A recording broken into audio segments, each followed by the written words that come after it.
A spiritual path should be all about living your best life, living the life of your dreams, so that you really are feeling like and living as much as you can who you really think that you are.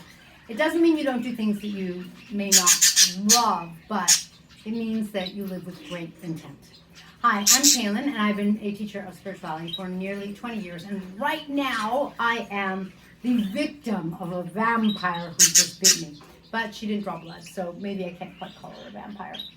Um, Today I wanted to talk to you about the what a spiritual path means to me, because for a lot of people, I think there are beliefs about what it means. It means like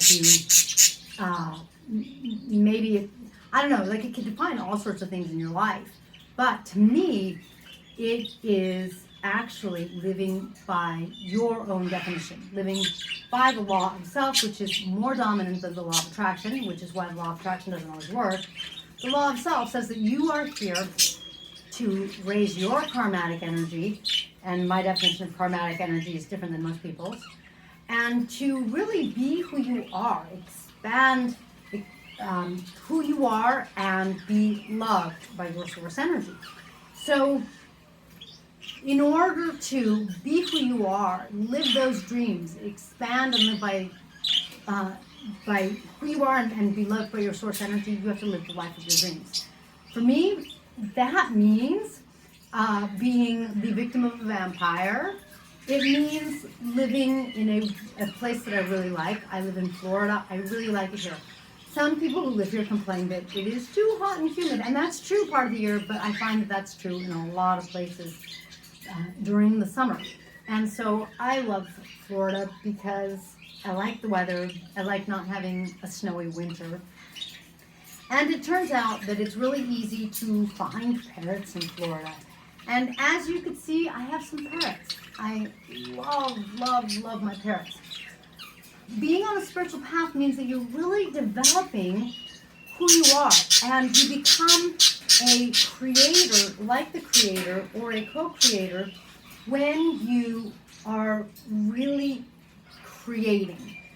And what I mean by that is, for example, with my parrots, I have two passions in my life. One is spirituality, and the second one is my parrots. And now I'm watching because my little Timber just flew on another cage, and I don't want her to get her little toes in. For example, I learned that it is vitally important for parrots to have sunshine. It gives them vitamin D, which lets them then absorb calcium. So, in other words, if a parrot isn't out getting some sunshine, then, and it doesn't come through the window, so like they have to be outside, then even though you're giving them something with calcium in it, food with calcium in it, their bones are going to get weak, and that's horrid to me.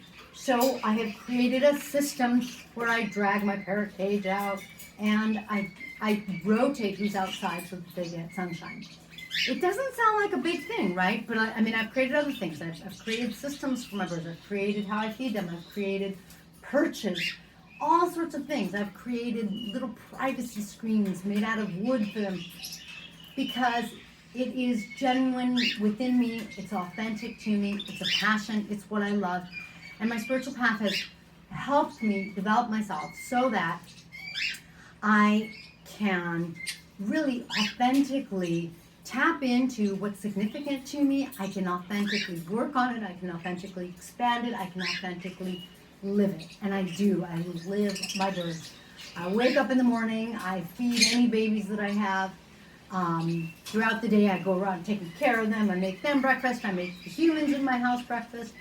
You know, it is what I do. And so it is a part of what expands me. It is a part of me living the best version of me. It's a part of what makes my life full and wonderful. I look at my birds and something between their colors and their personality. Come here. Oh, come here. Come here, Timber. Something about their ability to fly. Come here, Timber. There you go. Something about their personalities. It just touches me, it warms my heart, and it makes me feel loved by my source energy. That is, to me, what you're really after when you're on a spiritual path. It doesn't mean you should get parrots. It means you should find what stirs your soul and what's going to help brighten up your life. Although they're a lot of work for me, my parrots brighten up my life.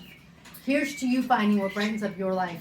And even when you have to do something else to get there, in other words, I have to clean cages. It's a poopy job, but somebody's got to do it. Even when you have to do things that may be related or unrelated. I have someone I'm working with, and he is taking a job doing something that he doesn't really want to do, but he's doing it so that he can then earn some money so that he can then start his dream, which is his own business. So you take steps, having a plan, having that intent. That is living a spiritual life. Finding what is going to stir your soul and taking steps toward it every day. That is really, to me, a spiritual life. And that is the way I love living. Thank you for joining me in this distracted video. If you have any questions about raising your frequency or living your best spiritual life, please be sure to comment below or on my website at flowing.zone. Catch you next time.